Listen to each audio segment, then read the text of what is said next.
Hi everyone, this is a video presentation on death and the undead in TV and film. This presentation is coming from a perspective of sociologists, but specifically the sociology of death and dying. And today we'll discuss conceptualizations and definitions of death. We'll then identify representations of death and the undead in TV and film. And then we'll break down those examples to talk about how those stories and characters represent society's attitudes towards death and dying. But first and foremost, let's give you some definitions of death. In 1768, the Encyclopedia Britannica said that death was a separation of the soul and body. In 1973, they altered the definition and said that death was the absence of life. Currently, Merriam-Webster's dictionary says that death is a permanent cessation of all vital functions, or the end of life.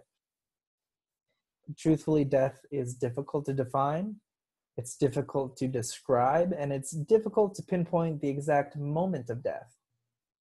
But here are some criteria that many will use to describe the state of being dead. We have no awareness, no response, and no movement. But we get into a really gray area when dealing with scenarios that involve comatose patients, for example. As you can see, there is a very fine line between life and death, and society likes to play with the fact that it's difficult to identify who is dead and who is not dead. And as a result, we see personifications of death in stories across culture, and it's to make sense of what we call death and dying. So today we'll talk about a few examples of representations of death and the undead, and we'll also unpack what these stories say about society's attitudes towards death and dying. And specifically, we'll go over depictions of vampires, zombies, and the Grim Reaper. Vampires first showed up in film in the 1920s, but they've been in literature as far back as the 1700s. According to European folklore and popular culture today, a vampire is a corpse that rises from its grave at night to feed on the blood of the living. It uses two sharp teeth to bite the necks of its victims, and in some variations of stories, vampires have the ability to transform into various animals or creatures, and most notably, a bat. In most film and TV shows about vampires, there is an all too common thread of a strikingly beautiful creature with eternal life. The Vampire Diaries was a TV show that aired on the CW network between 2009 and 2017. In the show, a young teen struggles to make a decision between two vampire brothers and their supernatural lives. Though vampires are considered to be undead, they represent eternal life. And in today's society, we see so many people looking for the elixir of eternal life, or a fountain of youth. From diets to creams and to cosmetic surgeries, society is hyper-focused on ways to prolong life and maintain youth. And as attractive as eternal life may seem, once you have it, maintenance can be costly. Zombies. African and Caribbean folklore define this as a corpse that is revived by witchcraft.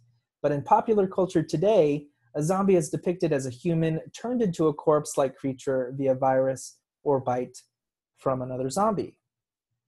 A zombie is often depicted as a rotting corpse, capable of physical movement. They feed on human flesh, but there's no emotion, there's no personality, and there's no sensation of pain. The 1960s George A. Romero films, such as The Night of the Living Dead and the subsequent Dawn of the Dead, introduced the world to the brain-eating zombies that we know and love today. The Walking Dead is a television show that premiered on AMC in 2010 and is currently in its 8th season. The Walking Dead is set in a post-apocalyptic American society where humans survive amongst the mindless undead that follow their instinct to eat human flesh and brains. The common link in these zombie stories is that there's always an individual that refuses to live their life as a zombie, and they'd rather be killed than live undead. Many people want to live as long as possible, but under the condition that their quality of life is not reduced to a zombie state. So in real life terms, let's consider individuals who are alive, but perhaps in a vegetative state or who are comatose. These individuals are technically alive, but just as characters in The Walking Dead, some choose death and they sign what we call a do not resuscitate order. The Grim Reaper. The Grim Reaper is a classic personification of death that appears in religion, mythology, and popular culture. The Grim Reaper is usually depicted as a skeleton wearing a long black cloak with a hood and often carrying a scythe. When a Grim Reaper is present, it frequently means that someone is going to die, but some stories depict the Grim Reaper as being one who can be outsmarted. In the 1991 film, Bill and Ted's Bogus Journey, and the 1996 film, The Frighteners, the Grim Reaper's role is to signal death, but the protagonists try their best to cheat death. Dead Like Me is a TV show that ran on the Showtime network from 2003 to 2004. It was a comedic depiction of individuals taking on the role of Grim Reapers. In the show, the Grim Reapers are the main characters. They have normal day jobs, but also work part-time collecting souls.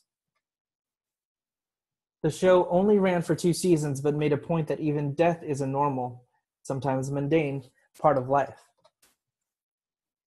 In conclusion, all of these stories about vampires, zombies, and Grim Reapers reveal a lot about society's attitudes towards death and dying. Specifically, society has a fascination with prolonging life, yet we prefer death when there is no quality of life. Regardless of our abilities to avoid death, it's inevitable, and perhaps not ironically, part of life. Before we leave you today, we'd like to have you think about these questions. Can you think of other representations of the undead in popular culture? How have these depictions of the undead shaped your attitudes towards death and dying? Thank you for watching this presentation. We hope it was informative. And please leave a comment if you have questions.